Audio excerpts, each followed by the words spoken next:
All right, update on the house front. So sometimes in rentals you have to mow your own grass, especially if you own like a duplex or something, rent a duplex or something. But most of the time, majority of the time, condos, things like that, you don't have to worry about grass. But when you're on a house, you got to worry about grass, and you're like, oh, it's just a little patch. Yeah. But then you got this little patch down there, and then you got a little patch over here, and somehow these patches just keep adding up, and before you know it, you're an hour in doing the mowing lawn. You're like, what in the world? All I was trying to do was just buy a house. I didn't want to mow my lawn. This is crazy. So, yeah, middle of the day, you got to mow. Weekends, you got to mow.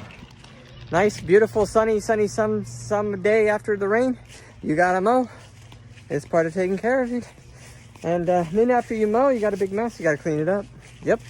Sure enough, you got to do the edging if you want it to look right, you know. Then you got to blow it off.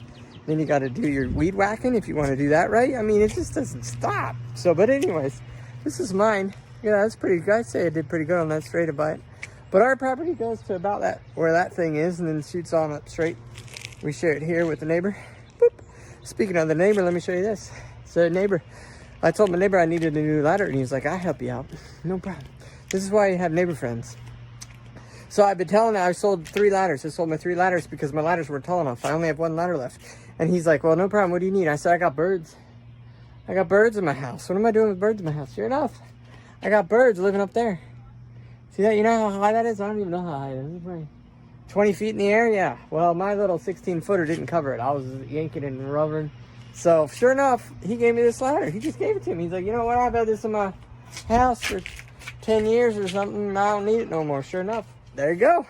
Now your neighbor gives you a ladder. So, that's the project too. See? Stuff like that happens. See that? See? Let me see. I can show you. See? You buy a house. You got it. It's on you. It's on you to fix that. Nobody coming out to you to do that. No. You can't call your brother, your uncle, your mother. They ain't gonna come fix it. That's you. And if you can't do that, you're gonna pay some monies. Yep. Yes, you are. Yes, you are. All right. So next is the garage.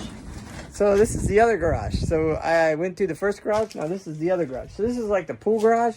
It's getting close to the pool ready, but it's got a little work.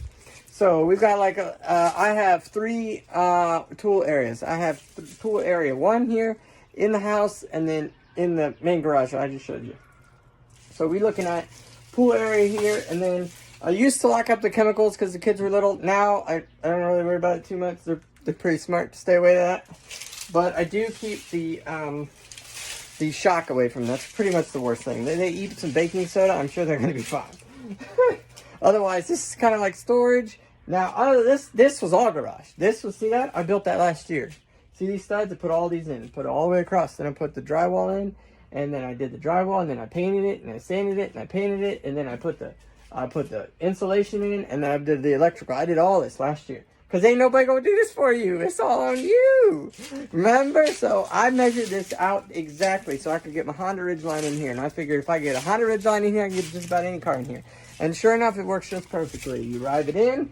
You can drive it right up. And you're good to go. Now, this is definitely not up to code. And I would not allow a vehicle to be in here. It's definitely illegal. Because there's no, the emissions from the car, the fumes, you know.